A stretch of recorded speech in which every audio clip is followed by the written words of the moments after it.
Having the courage to say yes when an opportunity presents itself, even as a 12-year-old, may forever change your life. Tes Salb did just that and more. She explains how in this episode of the No Excuse to Miss podcast.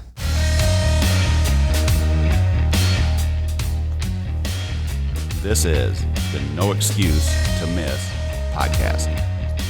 Welcome to the No Excuse to Miss podcast. I'm your host, Scott Valkortson. This week's guest has spent the last 18 years working in the shooting sports industry. She earned a spot on the 1998 U.S. World Championship shooting team, where she competed in Barcelona, Spain. She has represented the U.S. in 5 World Cups, as well as at the 2000 U.S. Olympic trials while on the national team. She is currently also a top competitor in the tactical games, and that is just scratching the surface of who Tes Salb is. So welcome to the show, Tes. Hi, thank you. It's a pleasure to be here. Well, thank you for taking the time, and I look forward to jumping in and learning more about you. Like I said, I knew some, but as I started doing some research into what you've all accomplished, it is very impressive. So let's just jump right into it and give us a little background how you got into shooting, because I know it started at a very young age. It did, yeah. I started shooting. I didn't come from a shooting or hunting family, so this is kind of it's kind of funny how it all came about. But I started horseback riding when I was 5 years old and fell in love with it and told my parents at a very young age I wanted to go to the Olympics in horseback riding. And I grew up in a small town in eastern New Mexico. And so my parents kind of entertained me and the idea and said, sure, we'll put you in riding lessons and that'll be good. And my dad actually went back to school when I was in second grade to get his PhD in psychology and did his internship in San Antonio, Texas. Well, when my mom and I would go visit him, he found a place for me to horseback ride while I was there to kind of give me something to do outside of just, because I was still young, outside of just hanging out with my parents. And so I started horseback riding at Colonel Russell's Equestrian Center outside of San Antonio, Texas. And Colonel Russell saw me and said, yeah, she's good enough, but she's 12. Most Olympians in the Olympic program are in their 30s, so she's got some time to grow. But he introduced us to his son, Johnny Russell Jr., who was in charge of the junior modern pentathlon program at the time. And so they invited me to go to a winter camp. And I thought, heck, if I get to ride a horse, I'll do it. I would do anything to ride a horse when I was growing up, because we didn't own horses. So I was always training other people's horses or riding other people's horses. And went to a winter camp one day, and we fenced a little bit, but actually didn't get to bout with one another. We shot BB guns, which was okay. We swam a little bit, and then we went home, and I thought, okay, that was fun. Well, we came back in April and ran into some of the girls at the tack shop, and they asked me if I was there for the competition. I do not know what possessed me to say yes. But I did. And the next thing I knew, we were going to, the sporting goods store to get me running shoes. And this was the night before it all happened. And mind you, this was a little bit bigger event. We had people from Argentina there. There were people from other countries. And you did this at the age of 12 is when you decided to say yes? Yes. Well, all because I got to ride a horse. At the very end, I got to ride a horse. So we show up. They tell us to show up at Fort Sam Houston. And we show up, and the first event is shooting. And I had never shot a .22. I had never held a gun in my life. And just whatever. I would do whatever they told me to do. I didn't hit a lot of the targets. And I survived shooting my first gun because in .22 in modern pentathlon, you shoot one-handed. And now the sport has progressed to air gun just because of the international regulations across the board for firearms. It's just easier. So back in the day, we shot .22s. So it was a little different, recoil. They literally it was all one-handed. So that was a lot for a first-time shooter to shoot, I think, a 40 round match. then we went to the fencing cell and we fenced. And the only thing I knew and I figured out was if I just kept my arms straight, they would eventually run into me. And so I actually won a couple of bouts just because I had no idea what I was doing.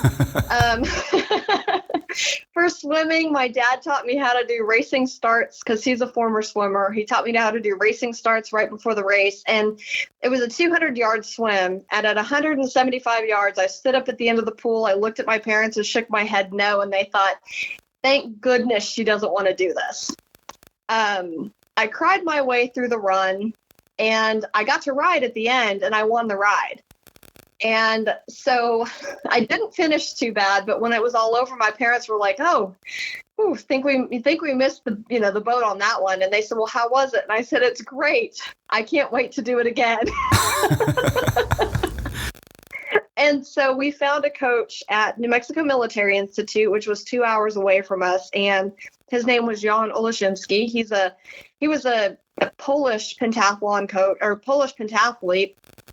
And he was there for the coach. He was coaching at NIMI for fencing and shooting. And I started training with him, and that just kind of took off. And then in 1996 Olympics, pentathlon is an extremely difficult sport in the Olympics for spectators because it essentially takes up 3 different venues. So they shoot and they fence in the same venue. Then you have to transport everybody, including spectators, to the pool. And then you transport everybody, including spectators, to the ride and run location. So they were actually going to take it out of the Olympics for men because it had yet to be in the Olympics for women. And so at the time I was graduating high school, and the coaches said, "Hey, why don't you go into individual sports that you're really good at?"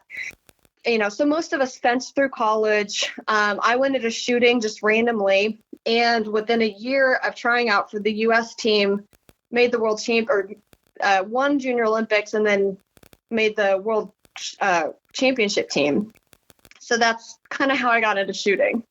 So you learned how to shoot, and you must have obviously taken to it extremely quickly to go from never having shot a firearm at the age of 12 to qualify or winning the Junior Olympics and qualifying for what you did just a few years later.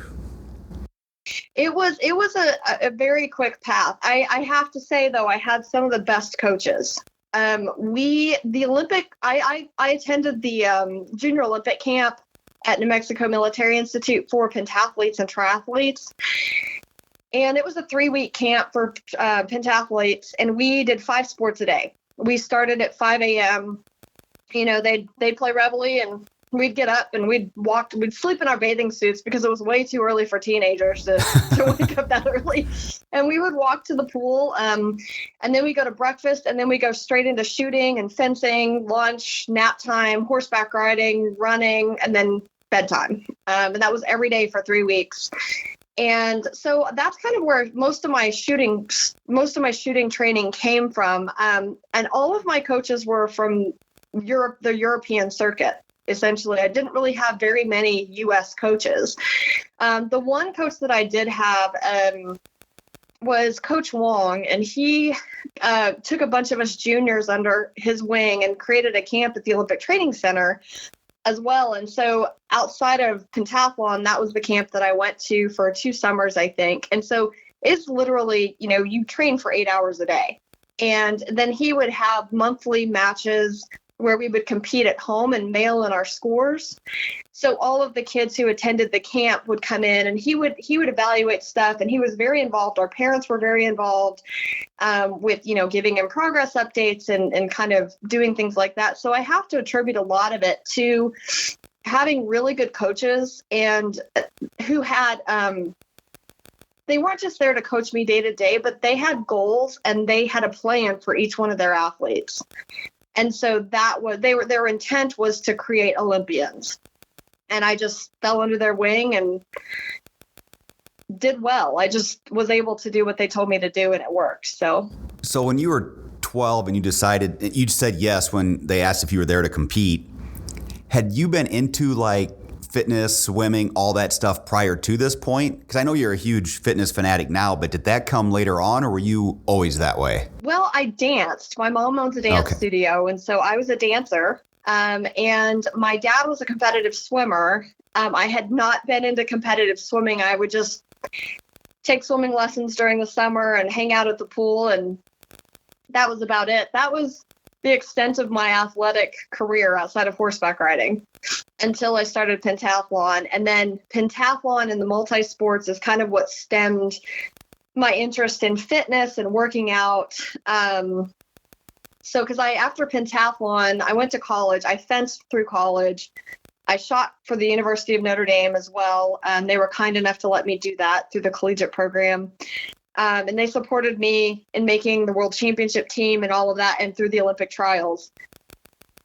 And then after college, I danced for a little while with the Burke Civic Ballet Company and Buffett's Dance Studio in Burke, Virginia.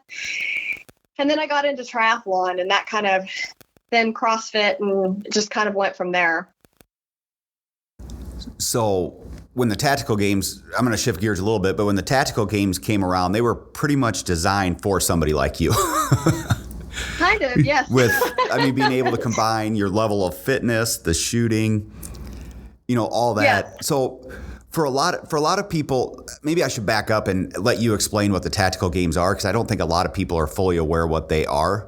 So yeah, the tactical games, it's the fastest growing shooting sport that we have, and it's about in its third year, and it's pretty much where fitness and shooting are combined. They were started by a gentleman named Tim Burke, who was in the Special Forces community, and he wanted to create something to continue to test the skills that they learned post service for military law enforcement, because a lot of the guys are still going out and doing contract work and things like that, but they don't have any formal training or any way to continue to test their skills. So he created the tactical games, and then a bunch of three-gunners jumped in the first chance we got, February 2019, and that's kind of where it took off for a lot of us. So the one thing I've noticed is there's a lot of crossover, it seems like, between fitness people and shooting for whatever reason. Mm-hmm. So like you said, it's the fastest growing sport, but to me, I think it could be the future of, our shooting sports in a lot of ways. It could. There's the neat thing about the tactical games is that it's still a shooting sport. And it takes more of the professional athletes, I would say. Law enforcement, a lot of law enforcement officers are coming here. Former military are doing it because it's what they're familiar with, and they can use all the skills. Plus, it combines their interests, just like it did with mine. We're also getting a lot of new people who are coming in, who are shooters, who are interested in getting into the fitness side of it. That I think is the most intimidating portion for a lot of people. Just because our weights can be intimidating sometimes, but the sport is actually more accommodating than it appears. So we are growing. We are getting more people from outside the fitness community, outside the shooting community to come into the sport. But the thing is, anytime that a sport looks at retention, what you try to determine is, are they reaching out into other types of sports? So if they attend a tactical games, are they attending more than one, or are they attending 3-gun USPSA? Are they getting into shotgun sports? What else are they doing? We don't really have those numbers yet, but it is, as far as getting new people interested, we are seeing a higher number, I think, than other sports right now. So it's a great place to start. Where can people learn more about the tactical, or what's the best way for, if somebody is looking to get into it or wants to learn more about it, what's the best way for them to do that? There's a couple different ways. One, if you already are into fitness and shooting, we have a fitness app that you can look at. If you want to fine tune some of your stuff, it's on Train Heroic. The programming is done by Zach Forrest. He's a Navy SEAL and current CrossFit athlete. He's competing in the CrossFit Games this week. And so he kind of knows what he's doing.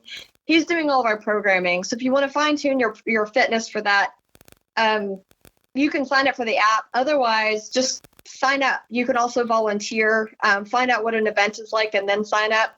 If you're new to shooting and you're new to fitness and you really don't know where to start at all, we have something called the Tactical Games University.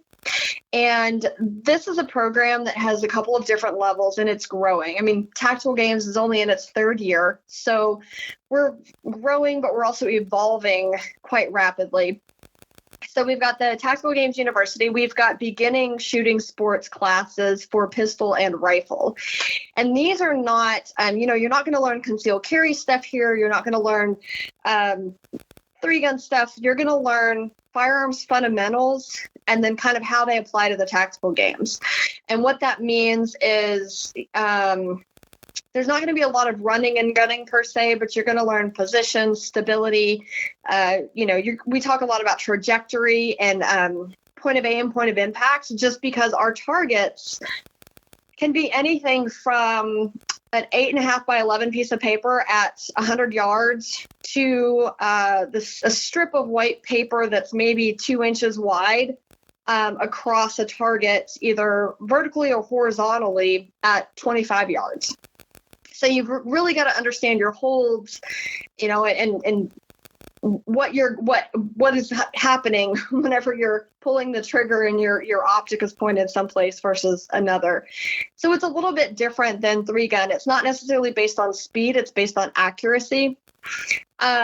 So those two beginning classes are the best place to start. And then the one that I teach is the level 1 competitor class. And that is kind of the class that takes all of your shooting experience and all of the knowledge that you either have gained either through experience with family, experience in military, law enforcement, other shooting sports, or just hanging out with friends. And it combines it, and we show you how to use it for competitive shooting. But the second day is a lot heavier on the fitness portion. So we'll talk about how to do specific movements, very common movements in the tactical games. We teach you how to lift those. We teach you about, fitness, like nutrition, kind of where to start. We talk about game day, like your competition days, how that varies. And so it's all tailored to the tactical games, but it's the level 1 competitor course is kind of a combination of shooting and fitness. Okay. Program. So like when you're personally getting ready, how much time, I know you train all year round, but like when you're training specifically for the games, how far out do you start training both on the range? I guess how much time do you spend on the range? How soon do you start training physically, getting ready for like the games? So considering that the tactical games motto is no off season, so all year round? Let's just say we never stop. Okay. I sort of guessed, knowing you, that was going to be the answer. Right. Honestly, with everything, we are the athletes who participate in the tactical games. We're professionals. We're doctors. There's some retirees. There's moms. There's surgeons. There's people from all walks of life. So we are realistic in it. We may have like 2 or 3 or a couple of people who are professional athletes that come out and do it, and that's all that they do is train fitness, and then they do this for fun. But the rest of us we have day jobs. And so, with everything, you kind of ebb and flow. You've got to take life as it comes. But the most important thing for all of us is to keep a good baseline, mainly of cardio, because that's kind of what helps people the most. And our distances, the tactical games for cardio, you can be tested in a 5-minute battle, or you can go up and they'll put out like a 6 or 12 mile ruck in one day, and that'll be one of 6 events. So you've got to have a really good base to be able to do that. So that's the most important thing. As far as the training and kind of the go hard stuff and beefing up our weights and things like that. I don't go hard all the time, but what I tend to do is I do CrossFit for my training program. Okay. And I try to do it, but I'm in my 40s. So, I'm at the point where I have to listen to my body. But I think most athletes who want to go year round, that's the most important thing, is that you go into the gym and you listen to your body. So some days, I feel great. I want to lift heavy. And on those days I can, but then the rest of the time I'm actually a little above, or just below RX or prescribed weights for the workouts. And then about a month or two ahead, I kind of go hard, but I also add in like accessory work, like do the heavy bags over the yokes, or do yoke carries, or do sled drags. So that's kind of where it is as for fitness. It is kind of a year-round training program, but it's more about keeping a good solid base and then ramping up where you can or where you feel your weaknesses are to train for those, so that you're kind of always ready to go. Okay. But we're not, it's not like the CrossFit games where, you train all year and then you train for regionals and then you qualify for the games. We have many opportunities to qualify for nationals. And then for nationals, we do want to make sure that you're trained up. However, the weights are kind of capped. We kind of know distances. And so it's a matter of fine tuning, arriving at nationals in the best condition you can be to survive the 3 days. So for fitness, that's pretty much what it is. For shooting, I just do 3-gun matches. So maybe 3-gun or USPSA once a month. I probably don't shoot nearly as much as I should, but that's the best way for us to kind of get to know our equipment and stay solid on our fundamentals. Not many of us actually train for tactical games on the weekends. There are skirmishes, which are 1-day events that are held in a couple locations across the U.S. And those are a great place to kind of test your skills, because they're a 1-day event for tactical games. And we had them here at my range, and I was doing them every month. And so that was a great way for me to stay tuned. But now that we actually lost our range in February, so I don't have the opportunities to do those. So right now I'm just doing just local matches, and I'm supposed to be dry firing, and I don't. So bottom line is, if somebody's looking for the amount of training, I would say find your weakness. If you are a shooter and you're weak at fitness, then spend your time in the gym, and keep a solid foundation on your shooting fundamentals. If you're a good fitness person and you're weak at shooting, then that may be where you need to be spending more of your time. Okay. Yeah. That's awesome. I know I enjoy following along on like social media and different areas, watching what's going on. Mm-hmm. So definitely can't wait to see where that goes. You touched on, you have doctors and lawyers that participate.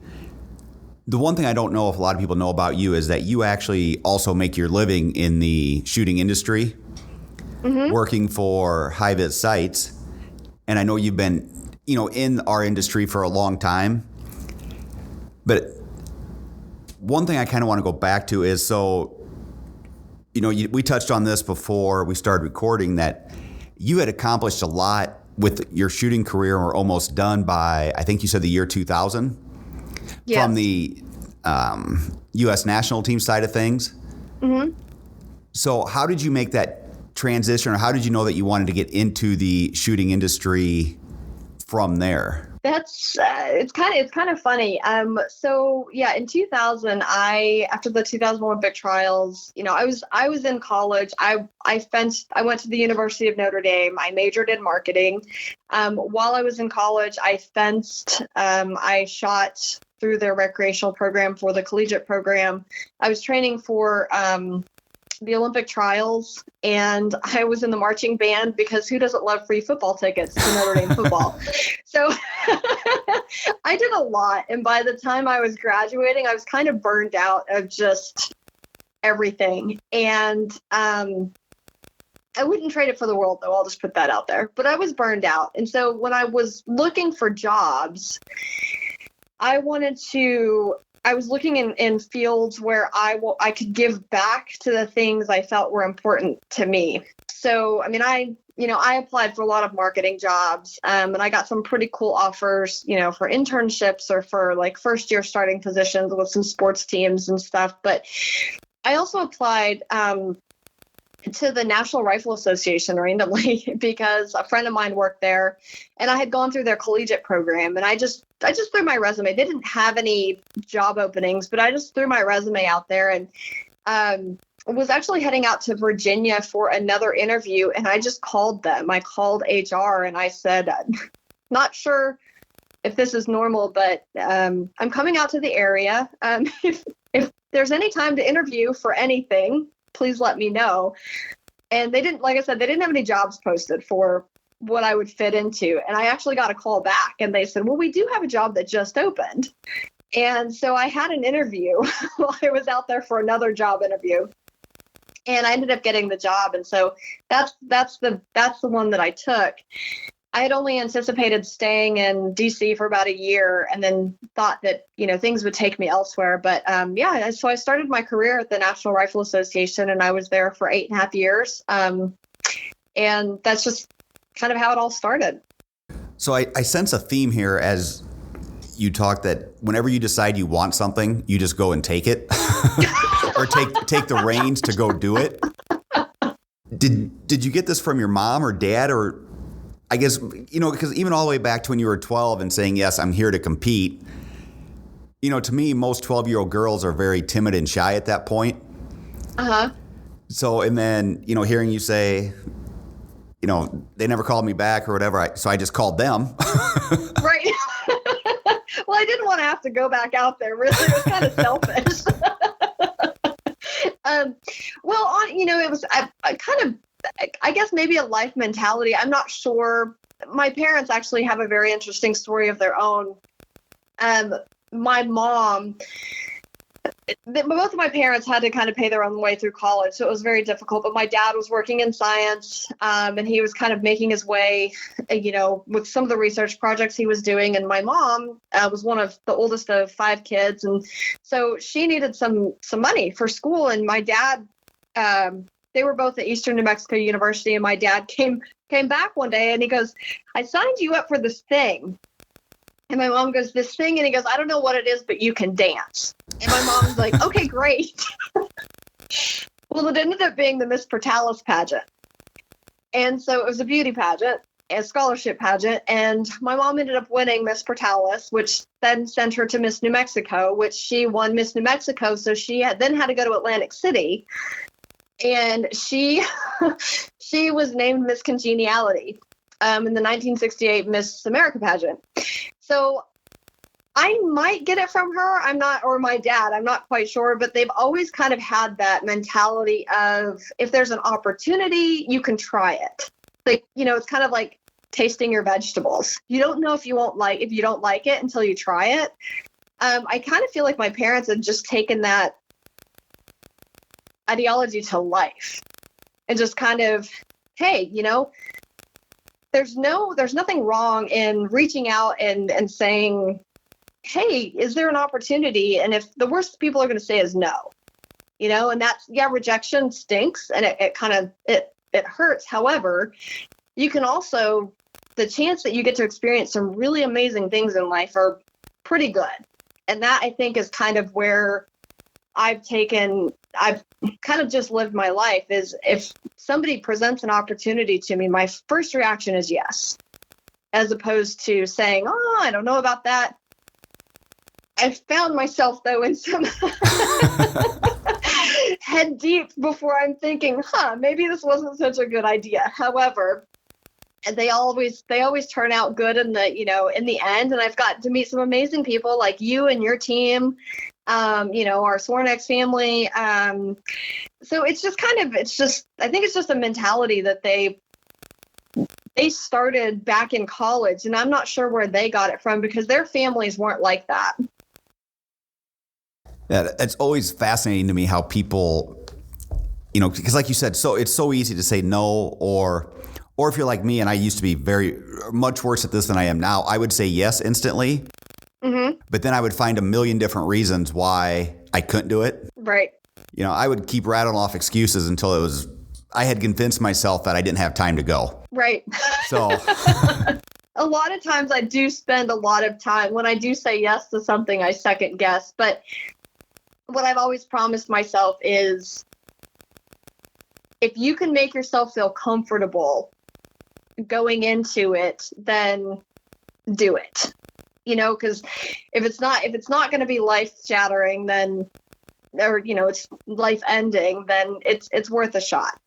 Because you never know who you're going to meet. You never know where it's going to take you. And all of my experiences and everything that I've done have kind of been just because I've said, okay, sure, let's try it. Which is an awesome way to look at things. And I think a lot of people could learn from that. Mm-hmm. It's made life a lot more fun. I will say one of the things that people don't know about me is every now and then, and when I have free time, I actually fly trapeze. And that's another one of those things that I just saw it one day, and they had a class where I just signed up for, it was kind of a, not like a Groupon, but, one of those, just a class you can come take on a Saturday, 2 hours of fun. And I thought, well, it's cheaper than happy hours, so I'll go give it a try, and then I'll mark it off my list because I was, in a bucket list mode. And it was funny. I recruited one of my girlfriends. I called her and I said, "Hey, are you afraid of heights?" She said, "No." And she knows I'm this way, so she knows better, but she still jumps in with me. So I said, "Well, take a look at this link. And if you want to sign up with me for this Saturday." So she just signs up, and then we arrive at the place and she looks at me. She's like, what did I sign up for? What did you get me into? And I'm like, I sent you the website. You should have done your homework. Especially knowing you, it sounds like that'd be the first thing she should do. Right. But anyways, so I fly trapeze now, and it is one of the best and most fun things just to completely release my head from life, have a good time. And I can't be an expert at it at all. So I have to completely relinquish control of anything and just do what they tell me to do. And I have to imagine while you're doing that too, I mean, you have to be 100% present. You can't be thinking about work or, something at home. You can't be thinking about anything else, I'd imagine, while you're trying to do that. It is difficult, but that is exactly kind of why I fell in love with it and why I go every now and then. And it's kind of my fun release. When I feel like I'm getting too bogged down with life or too bogged down with sports, or I just feel like I'm in a hamster wheel. That's the one thing I go sign up for, because you don't have to do it every day. You can do it whenever, and that's exactly right. They kind of tell you what to do. And if you try to control things, you actually don't do very well with it. You have to, it's all based on momentum and timing.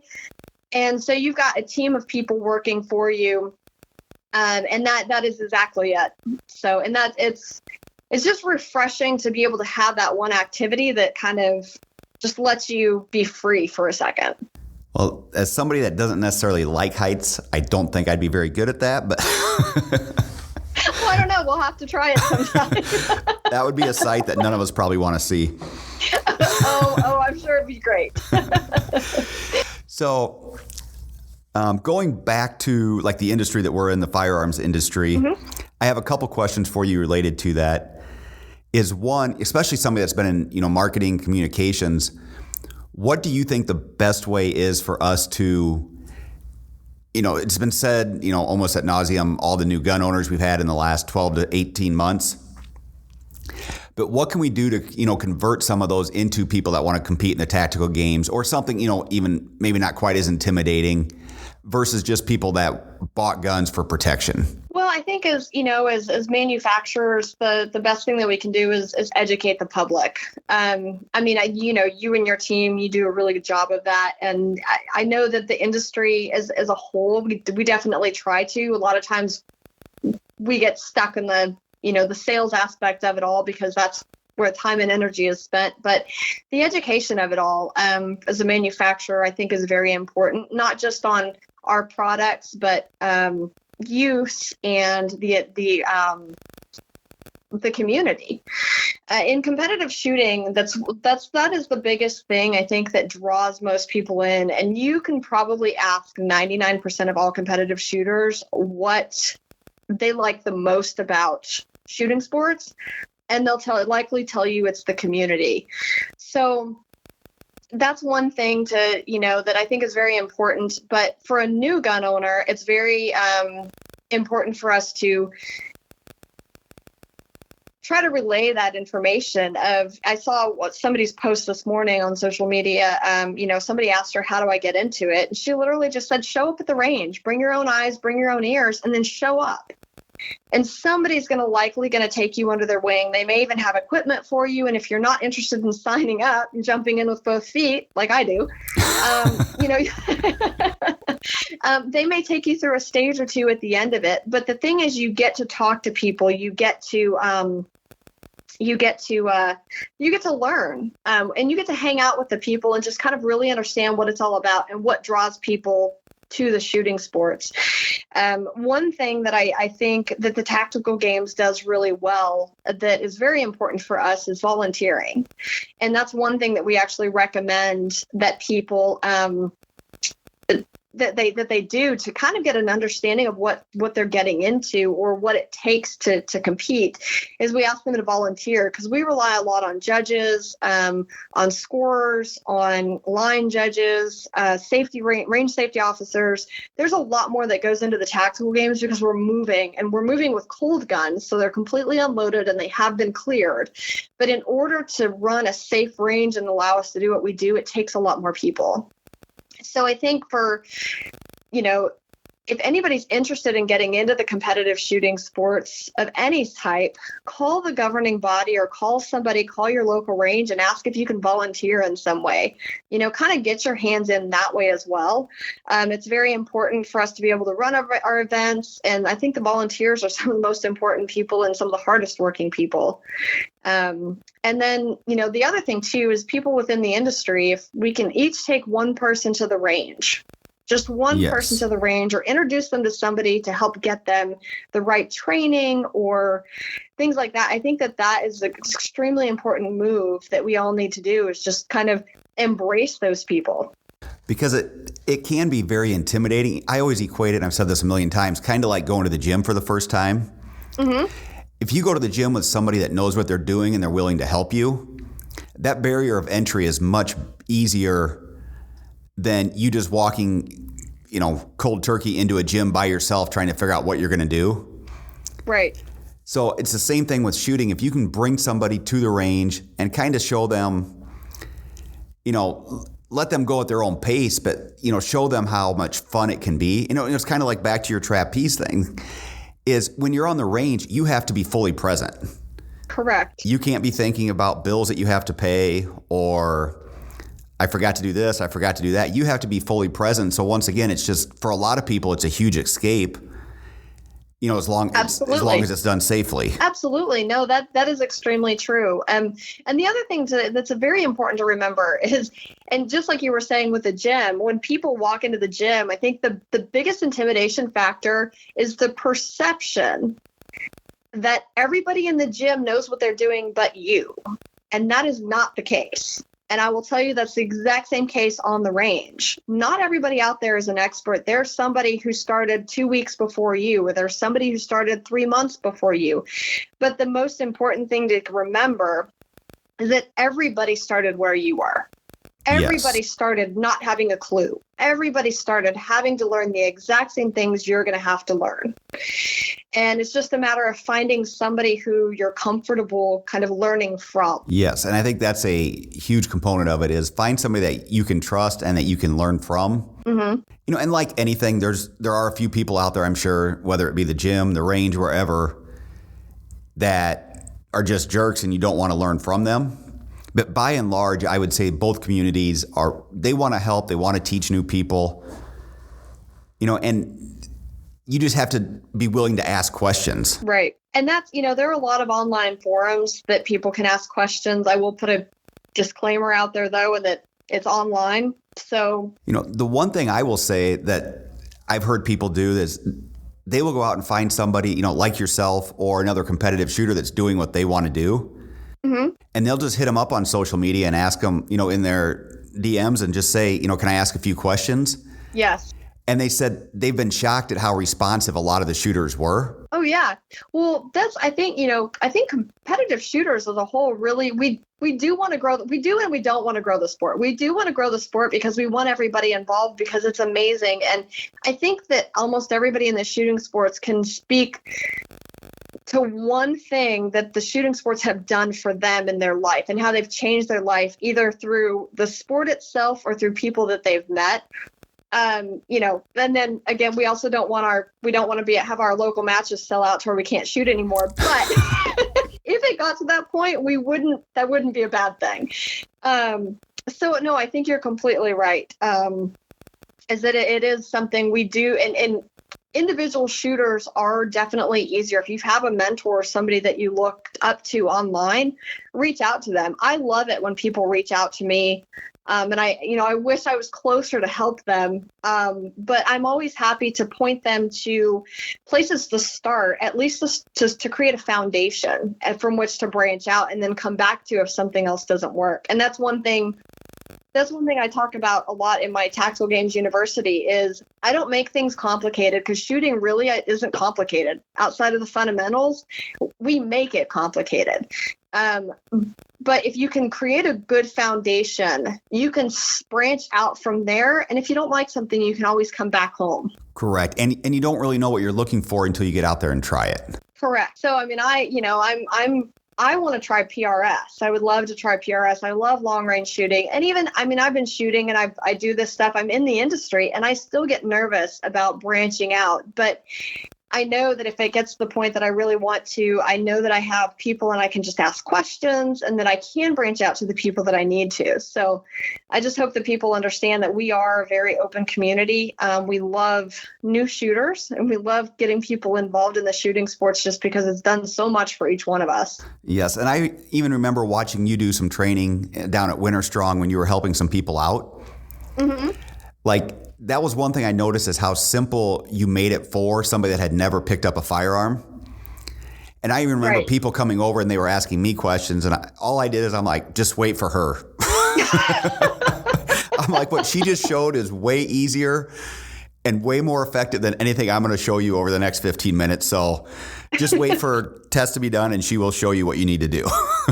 Yeah.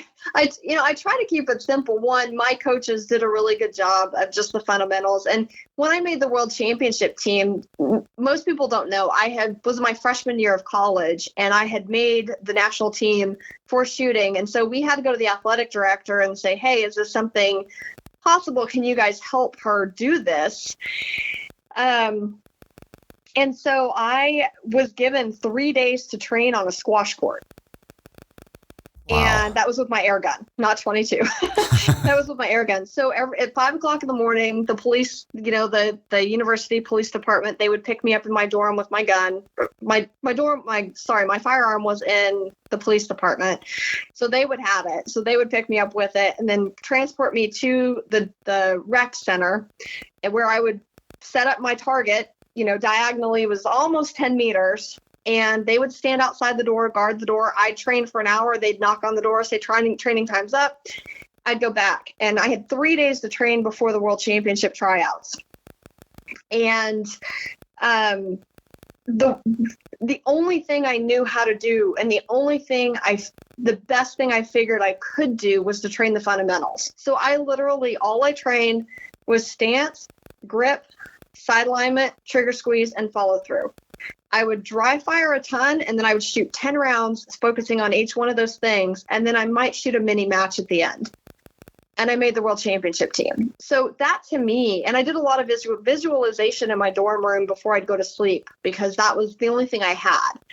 And I'm not saying that's how you make the team. And I'm not trying to say that I'm great and amazing because all of this, but that experience taught me how important keeping it simple really truly was. And I think you bring up an excellent point too that a lot of people overlook is like the visualization, even when you didn't have access to the range, being able to envision what you were going to do when you got there.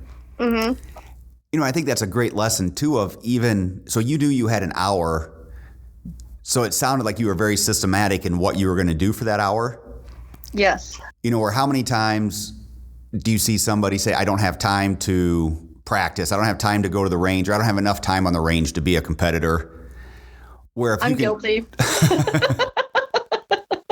Need to go back to those lessons you had when you were in college. I know. I need to be that person again.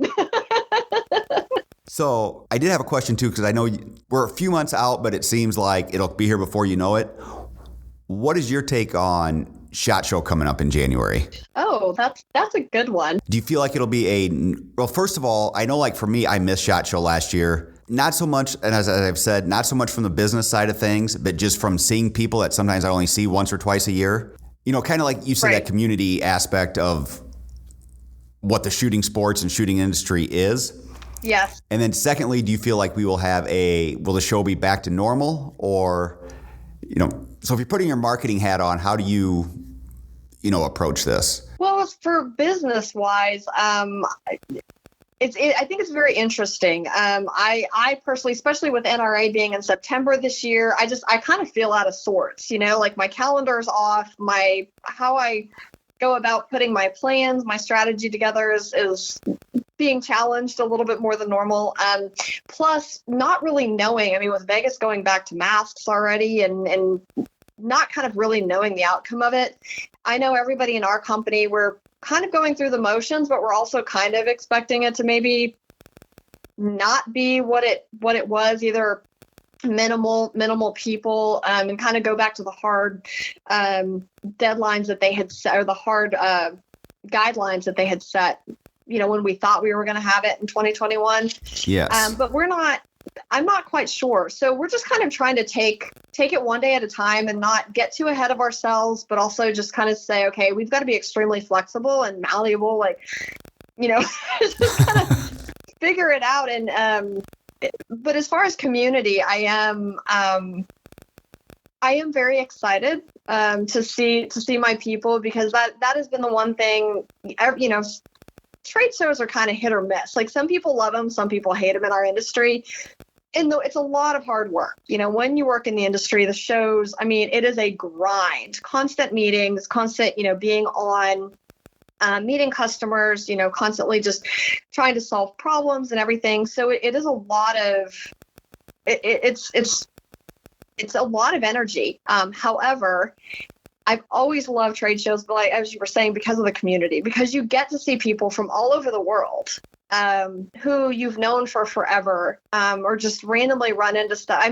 I got to see one of the guys and actually did a little bit of business with him several years ago, but he sold me t-shirts when I was at the World Championships in 1998. And our career paths crossed paths later. And just through conversation, he lives in Belgium. But we were in Spain together because his dad owns a firearms manufacturer in Belgium. And, we were like, wait, you were there? And I was like, oh, I bought it to, and then we were like, oh yeah, we put everything together. So you get to connect with some of the coolest people, and have just fun experiences, and just really kind of create a bond over common interests. I would 100% agree with that. And that is the one thing I miss. It's the one thing I like about attending matches and everything else is just that community, because a lot of, especially like in the rimfire world, a lot of the matches, there's a lot of waiting in between stages. Mm-hmm. But that's the valuable time that you get to sit there and just get to know people, get to meet them, Right. Find out their story. And then the one thing I've noticed, and I'm sure you've done the same thing, is our industry is a fairly small industry when you look at it. Mm-hmm. So even if you don't know a certain person, once you start talking, you probably have a common interest. Oh, we both know that person. So that's the fun part of SHOT Show for me. Right. Yeah, no, it definitely is. And it's always fun just to kind of catch up and kind of also, how cool is it that we get to create new experiences with our friends? As far, or like business opportunities with our friends. And that's not something that people in other industries can always say. So that I have to say we're kind of blessed with that, because we get to have a lot of fun and do it with really cool people. Yes, we do. And, a lot of times on that same vein, we get to introduce a lot of new people to the shooting sports, which to me, there's nothing better than when you take somebody to the range for the first time and that smile creeps across their face after they've either, gone 5 for 5 on targets or whatever it might be. When that smile comes across their face, there's really nothing that replaces that as far as, fulfillment of what we do in our industry. Right. Well, I mean, think of your first in life. And that's, our lives are full of firsts, but there's only specific things that you can recall. And most people can always recall the first gun that they shot, who it was with, what it was like, even if it was when they were 5 years old. Oh, it was it was a Browning, or it was a Ruger, or, people always remember that. And so for some reason, that kind of shows you how special either the experiences are that have been passed down through generations, or just kind of the overall feeling of exhilaration or fun or whatever they feel inside. But the shooting sports definitely touch something that no other sport or experience can. I don't know if you can ask an archer the first brand of archery of bow they shot, if they would remember. They might, but I don't know. Some might, but you are right that, we'll ask that sometimes, even like with our marketing, tell us the first time you shot a gun, and people, they'll email us back and get very detailed. I was with my grandfather out at his farm and I shot this. I still own that rifle. It's been 50 years, but it's been passed down. I still own that. It sits in my safe.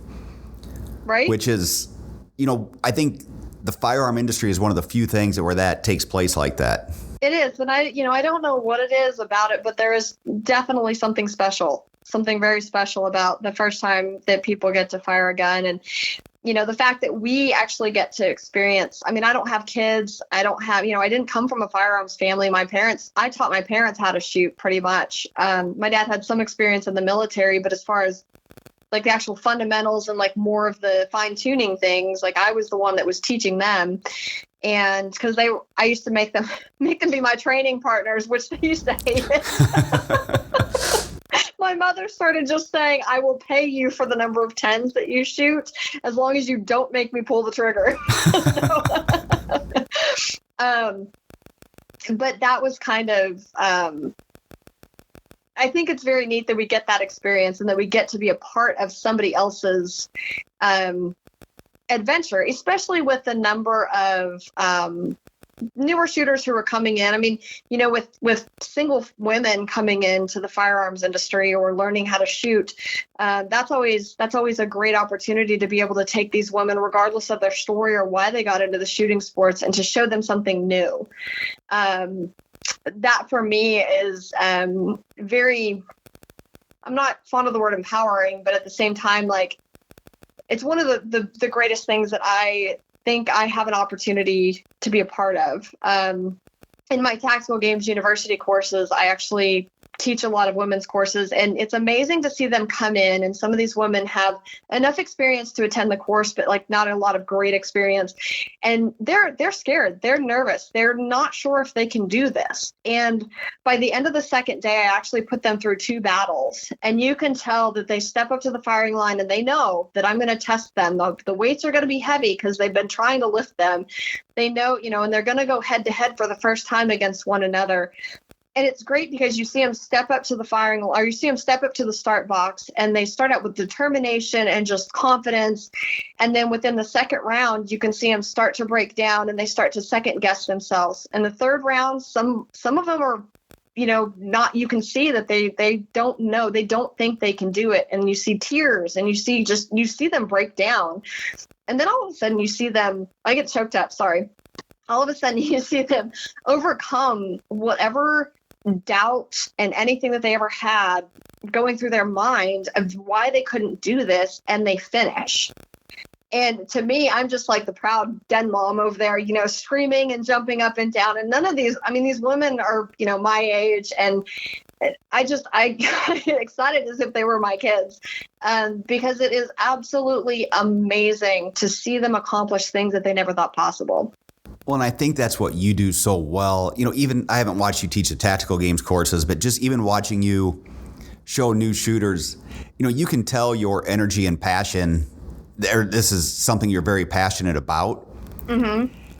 And you do it in such a settling way for somebody that's new into it. So I give you a lot of credit on that. Because I'd imagine these women that you work through these courses where they go through all this range of emotions, not knowing if they're going to finish, and then they eventually finish. That doesn't stop at the tactical games. That carries through the rest of their life.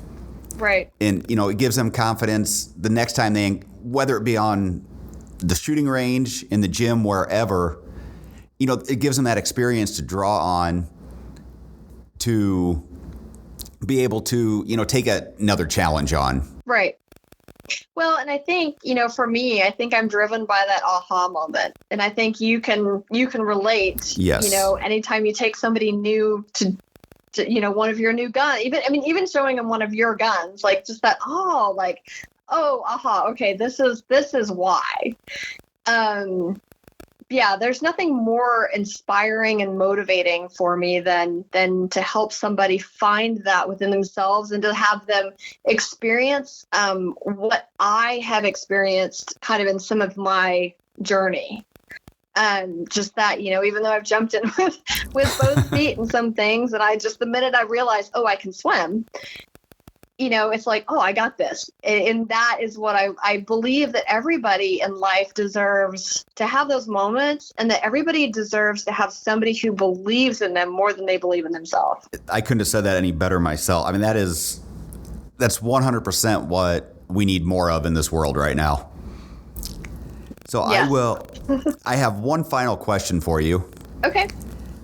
And this is something I like to ask all of our guests, but to me, there's always, when I talk to somebody that's been successful and accomplished a lot, there's always like one moment or one event that they can point to in their life that was sort of the catalyst of propelling them on their path now.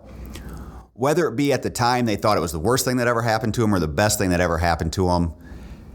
But can you point to one thing that maybe happened that completely changed your life? Was it saying yes at the age of 12 that you were a competitor, or what can you think of there? Yeah, I definitely have to say, we laugh at just showing up at the tack store that day. And I don't even know that I needed anything. We just went to the tack store because it was my favorite place to shop. And so, yeah, I think that was a pinnacle moment, because had I not said yes, had my parents not been so supportive of me and just said, okay, whatever you want to do, had I not shown up for that competition, I would not have met my coach at New Mexico Military Institute. I would not have been going to camps. I would not have learned how to shoot. I would not have won Junior Olympics. I would not have made the World Championship team. I likely would not have applied to Notre Dame. Because I never would have fenced.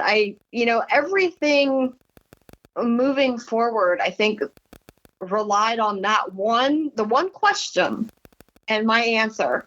And I think, your parents deserve a lot of credit in that, because that's outside of what most young girls were probably very interested in wanting to do.